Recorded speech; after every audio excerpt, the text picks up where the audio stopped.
দেশে এক নতুন তামাশা শুরু হয়েছে। মুসল্লিরা মসজিদ থেকে বের হয়, বের হয়ে নামাজ শেষে তাদের উদ্দেশ্যে রওনা করে। পথিমধ্যে কিছু দাড়ি টুপিওয়ালা লোক সাদা পাঞ্জাবি পরা, সাদা কাপড় বা লম্বা কাপড় পরিহিত গতিরোধ করে।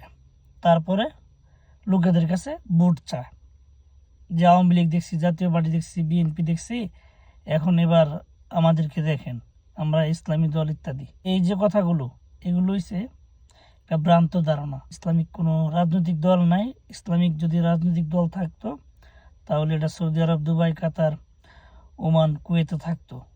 যেহেতু নাই, তার মানে ইসলামিক কোনো রাজনৈতিক দল নাই।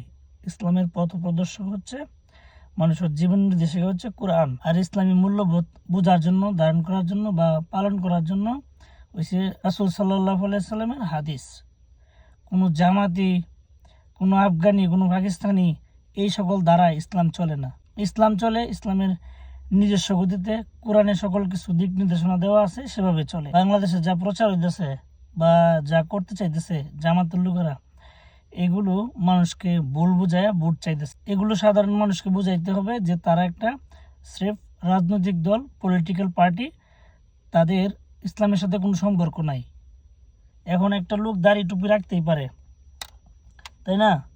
লম্বা জামা পরতে পারে, এটা তার ইচ্ছা। সে রাজনীতি করুক, অসুবিধা নাই। সে এমপি হোক, দাড়ি টুপিওয়ালা লোক এমপি হইলে কোনো সমস্যা না, কোনো অসুবিধা নাই। কিন্তু ইসলামের নাম কেন দেয় তারা?